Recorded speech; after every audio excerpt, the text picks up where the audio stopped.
جی بسم اللہ الرحمن الرحیم۔ ناظرین اکرام، توقع کے عین مطابق عمران خان صاحب اور تحریک انصاف نے جیل بھرو تحریک کا آغاز کر دیا ہے اور پہلی گرفتاری ٹاپ لیڈرشپ نے دی ہے۔ یعنی عمران خان صاحب کے بارے میں تو فیصلہ یہ ہوا ہے کہ وہ بعد میں گرفتاری دیں گے، لیکن وائس چیئرمین شاہ محمود قریشی صاحب، سیکرٹری جنرل اسد عمر صاحب اور دوسرے لوگ، سابق گورنر پنجاب چیمہ صاحب اور ایسے لوگوں نے لاہور میں آج گرفتاری دی۔ گرفتاریوں سے زیادہ اہم بات یہ ہے، گزشتہ ایک ہفتے سے تحریک انصاف ایسی ایکٹیویٹی کر رہی ہے جس کی وجہ سے اس کو میڈیا ہائپ بھی مل رہی ہے، وہ توجہ کا مرکز بھی ہے۔ اور مریم نواز صاحبہ نے جو کمپین شروع کی ہے عمران خان کے خلاف یا تحریک انصاف کے خلاف یا مسلم لیگ نون کی کھوئی وثاق کو بحال کرنے کے لیے، اس کے جواب میں یہ اسٹریٹجی جو عمران خان یا تحریک انصاف نے اپنائی ہے زیادہ مؤثر یوں ہے کہ اب گفتگو کا مرکز جو ہے مسلم لیگ نہیں ہے، حکومت نہیں ہے، گفتگو کا مرکز عمران خان ہیں، عمران خان کی پارٹی ہے، عمران خان کے لیڈر ہیں، عمران خان کے ورکر ہیں۔ ایک تو وجہ صاف ظاہر ہے کہ جو کنونشن منعقد کیے جاتے ہیں سب کو پتہ ہوتا ہے کہ وہاں لوگوں کو لایا جاتا ہے، وہ کسی بھی پارٹی کے ہوں، یہ صرف مسلم لیگ کی بات میں نہیں کر رہا۔ ظاہر بات ہے اس میں صرف ورکر ہوتے ہیں اور ان کو بلایا جاتا ہے اور ایک لمیٹڈ ٹائم میں گفتگو ہوتی ہے اور وہ ختم ہو جاتا ہے۔ لیکن یہ جو ایکٹیویٹی ہے جس طرح کہ عمران خان کے حوالے سے ہوئی یا آج لاہور میں ہوئی، اس میں چونکہ عام لوگ بھی کسی نہ کسی طرح سے انوالو ہو جاتے ہیں، کچھ لوگ متاثر ہو رہے ہوتے ہیں اس ایکٹیویٹی سے، کچھ لوگ اس کو دلچسپی سے دیکھ رہے ہوتے ہیں۔ دیکھنا وہ یہ چاہتے ہیں کہ کون سے لیڈر وہاں پہنچ رہے ہیں، ظاہر بات ہے لوگ لیڈرز کو دیکھنا چاہتے ہیں، کون سے گرفتاری دے رہے ہیں، کتنے وہاں لوگ جمع ہیں، یہ کئی چیزیں ہیں جس کی وجہ سے وہ ایک میڈیا پر ایک بڑا ایشو بن جاتا ہے۔ اور تیسرا جو ہوتا ہے، جو گفتگو ہو رہی ہوتی ہے، ظاہر بات ہے وہ حکومت کے خلاف ہوتی ہے، اپنے مخالفین کے خلاف ہوتی ہے، وہ بھی لوگوں تک پہنچ رہی ہوتی ہے اور ایک نیا بیانیہ بن رہا ہوتا ہے۔ جو پہلے بیانیہ موجود ہے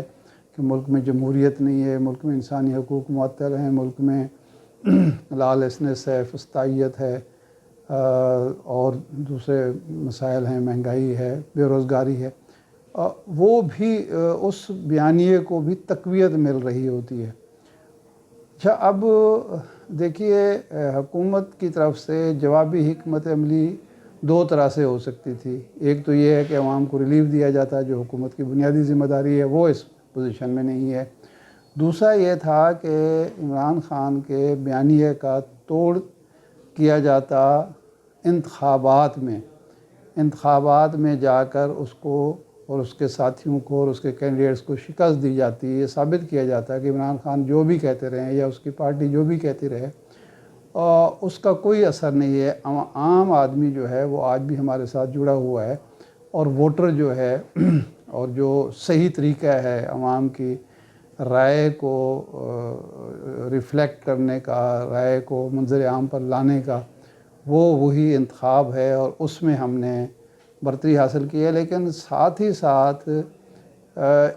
13 پارٹیوں کا مجموعہ جو اتحاد ہے اور جس میں سے بڑی پارٹی ظاہر مسلم لیگ ہے اور جو پنجاب کی دعوے دار رہی ہے اور پنجاب اس کا گڑھ رہا ہے، لاہور اس کا گڑھ رہا ہے، وہ انتخابات سے پہلو تہی کر رہے ہیں، انتخابات کی طرف جانا ہی نہیں چاہتے۔ اور اس ضمن میں election commission, governor Punjab, governor کے پی کے کا جو موقف ہے، جسے نہ آئین مانتا ہے، نہ قانون مانتا ہے، نہ قانونی برادری مانتی ہے، نہ عوام مانتے ہیں کہ الیکشن کیوں نہ ہوں جب آئین میں یہ لکھا ہوا ہے، الیکشن کیوں نہ ہوں جب یہ ایک جمہوریت کی بنیادی تقاضا ہے، تو الیکشن کی طرف بھی نہیں جا رہے تاکہ عمران خان کے مقبولیت کے بیانیے کو یا مقبولیت کے تاثر کو ختم کیا جا سکے۔ تو اور تیسری چیز یہ ہے جو عمران خان یا ان کی پارٹی تحریک انصاف دنیا کو دکھانا چاہتی ہے وہ یہ ہے کہ پاکستان میں جمہوریت نہیں ہے، پاکستان میں انسانی حقوق موجود ہی نہیں ہے۔ پاکستان ایک وسیع جیل خانہ بن چکا ہے اور وہاں جیل سے باہر رہنا جو ہے وہ جیل کے اندر رہنے کے برابر ہی ہے، اور اسی بنیاد پر ہم گرفتاریاں دے رہے ہیں۔ اب مسئلہ بن گیا ہے انتظامیہ اور پولیس کے لیے، ایک تو یہ ہے کہ وہ اصل اپنی کام پر توجہ نہیں دے پا رہی، وہ سارا دن اگر کبھی کورٹس میں اور کبھی کسی چوک میں اور کسی مصروف جگہ پر حکومت کے مخالفین یا اپوزیشن سے نمٹنے میں مصروف ہو تو ظاہر بات ہے اصل کام پر توجہ نہیں دے سکتی، اور دوسرا اس کا نقصان یہ ہو رہا ہے کہ ظاہر بات ہے کہ وہ متنازع بھی بنتی ہے۔ ایک پہلے ہی ہمارے یہاں ریٹ آف گورنمنٹ کمزور ہے، حکومتی اداروں کی ریٹ بہت کمزور ہے، اگر وہ الجھ جائے عوام کے ایک حصے کے ساتھ یا سیاسی کارکنوں کے ساتھ تو اس کی ریٹ جو ہے مزید کمزور ہوتی ہے۔ اب آج کا جو واقعہ ہے اس میں پریشانی والی بات یہ ہے کہ کیا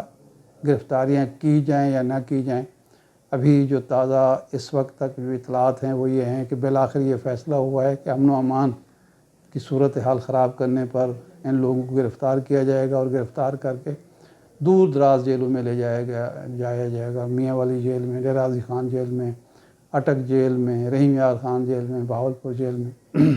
لیکن سوال یہ ہے کہ جب ایک لیڈر کو آپ پکڑ کے اسد عمر کی مثال کے طور پر یا شاہ محمود قریشی صاحب کو یا عمر سرفراز چیمہ کو یا اعظم سواتی کو ڈیرہ غازی خان لے جائیں گے، رحیم یار خان لے جائیں گے تو وہاں ایونٹ شروع ہو جائے گا وہاں کا جو کارکن ہے وہ چارج ہو جائے گا، اور ان لیڈروں کی وہاں موجودگی جو ہے وہ ان کے لیے مزید تقویت کا باعث بنے گی، اور میرا نہیں خیال کہ اس سے حکومت کو کوئی فائدہ ہو، کیونکہ آج کا جو ایونٹ لاہور میں ہوا ہے آج تو ایسا محسوس نہیں ہوا کہ لوگ خوف زدہ ہیں یا تحریک انصاف کے پاس کارکنوں کی کمی ہے، کیونکہ لیڈر جب باہر آ جائے تو ظاہر بات ہے پھر لوگوں میں جو جذبہ بڑھ ہی جاتا ہے۔ تو اس لیے یہ جیل بھرو تحریک کے حوالے سے یہ بات تو بہرحال موجود ہے کہ یہ امتحان اور آزمائش ہے عمران خان کے لیے، تحریک انصاف کے لیے، کہ وہ اس کا ٹیمپو کتنے دن برقرار رکھ سکتے ہیں۔ لیکن ایک ایسی حکومت جو شدید معاشی بحران سے نمٹنے میں مصروف ہے، اگر ایک محاذ کھل جاتا ہے، اس کو ایک مزاحمت اور احتجاجی تحریک کا سامنا ہوتا ہے تو ظاہر بات ہے کہ اس کی توجہ بھی بٹے گی اور اس کی پریشانیوں میں بھی اضافہ ہوگا۔ اب جو راستہ ہے وہ تو وہی ہے کہ عام انتخابات میں جایا جائے، لیکن وہ تیار نہیں ہے۔ صدر مملکت جناب عارف علوی صاحب نے جو ایک انیشیٹو لیا ہے اس کے حوالے سے بھی ابھی تک الیکشن کمیشن تذبذب کا شکار ہے۔ حکومت تو خیر تیار ہی نہیں ہے، وہ تو کھلم کھلا اب کہہ رہے ہیں کہ جی ہم نے اپنی جو ساکھ تھی اور اپنا جو سیاسی اثاثہ تھا وہ لٹا دیا، برباد کر دیا، تباہ کر دیا، تو اب ہم اقتدار سے بھی کیوں محروم ہوں یعنی سیاسی اثاثہ ہم آلریڈی لٹا چکے ہیں اور اقتدار کے جو مزے ہیں ان سے بھی محروم ہو جائیں، یہ کہاں کا انصاف ہے؟ وہ تو نہیں ہے۔ لیکن الیکشن کمیشن جس کی ذمہ داری ہے وہ بھی اس کے لیے تیار نہیں ہے۔ تو ایسی صورت میں ظاہر بات ہے کہ ملک کے مسائل بڑھ رہے ہیں اور IMF کی شرائط پوری کرنے کے لیے حکومت کو بہت زیادہ ضرورت سے زیادہ جدوجہد کرنی پڑ رہی ہے، اور اس جدوجہد میں اس کا اثاثہ جو ہے وہ مزید لٹ رہا ہے۔ اور اس سے کوئی مریم نواز صاحبہ نے کوشش کی ہے آ کے اس کو سنبھالنے کی یا واپس لینے کی، لیکن ابھی تک تو وہ کوشش کامیاب نہیں ہوتی نظر آ رہی۔ اچھا، یہ جو سیاسی قیدیوں کو پکڑ کر دور دراز بھیجنے کا معاملہ ہے، خاص طور پر یہ انگریز دور سے شروع ہوا تھا، اور پھر اس کے بعد پاکستان بھی ماشاءاللہ انگریز کی جو باقیات تھیں، جو انگریز کی تربیت یافتہ بیوروکریسی تھی انہوں نے بھی اس روایت کو برقرار رکھا۔ اس حوالے سے بڑی دلچسپ بات ہے کہ اٹک جیل، میاں والی جیل پنجاب میں، لاہور کا شاہی قلعہ، اور پنجاب سے باہر جو ہے مچھ جیل بلوچستان کی، اور حیدرآباد جیل سندھ کی، یہ بہت بدنام رہے ہیں، کیونکہ یہاں کے جو پولیس جیل آفیسر جو تھے وہ بہت ظالم قسم کے آفیسر تعینات کیے جاتے تھے، اور وہ سیاسی کارکنوں پر، لیڈروں پر بہت زیادہ تشدد کیا کرتے تھے۔ انگریز کے دور میں تو خیر ایک قابل فہم بات تھی کہ ہر جو یہاں کا ہندوستانی تھا، خواہ وہ مسلمان تھا، ہندو تھا، سکھ تھا، وہ باغی تھا جو سیاسی سرگرمی کرتا تھا۔ لیکن پاکستان بننے کے بعد بھی جو انتظامیہ تھی اور جو بیوروکریسی تھی وہ ہر اپنے حقوق کے لیے کھڑا ہونے والے ہر شخص کو باغی سمجھتی تھی، اور تشدد کرنا ایک معمول تھا۔ ایوب خان کے دور میں امیر محمد خان جو تھے، نواب کالا باغ، پورے مغرب پاکستان کے وہ گورنر تھے، ان کا ظلم اور زیادتی اور تشدد، متشددانہ پالیسیاں وہ بہت بدنام تھی۔ جناب ذوالفقار علی بھٹو کے دور میں سیاسی قیدیوں کو ایک دفعہ 1974 کی تحریک میں اور پھر 1977 کی تحریک میں ان دور دراز جیلوں میں بھیجا گیا اور بدترین تشدد کیا گیا۔ میاں طفیل محمد صاحب جیسے شریف و نفس انسان کے ساتھ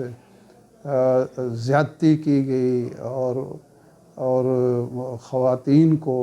ان کے ساتھ لٹا کر تصویریں بنانے کی کوشش کی گئی۔ ملک قاسم صاحب کی ریڑھ کی ہڈی توڑ دی گئی، ان کے ساتھ بھی یہی ظلم ہوا۔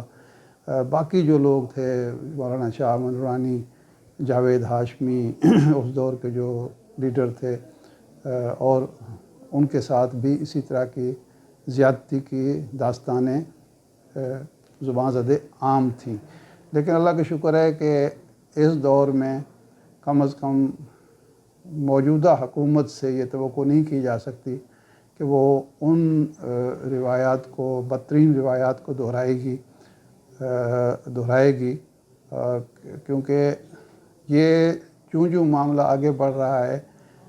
خوف سیاسی کارکنوں میں ختم ہو رہا ہے، اور جو حکمران ہیں ان کے جو جمہوریت سے کمٹمنٹ ہے اس کے بارے میں یہ لوگوں کو یقین ہو رہا ہے کہ وہ کوئی کمٹمنٹ تھی ہی نہیں، ورنہ وہ اقتدار میں آنے کے بعد وہ کام نہ کرتے جن کو وہ عمران خان کے دور میں غلط سمجھتے تھے، یا پرویز مشرف کے دور میں غلط سمجھتے تھے، یا ضیاء الحق کے دور میں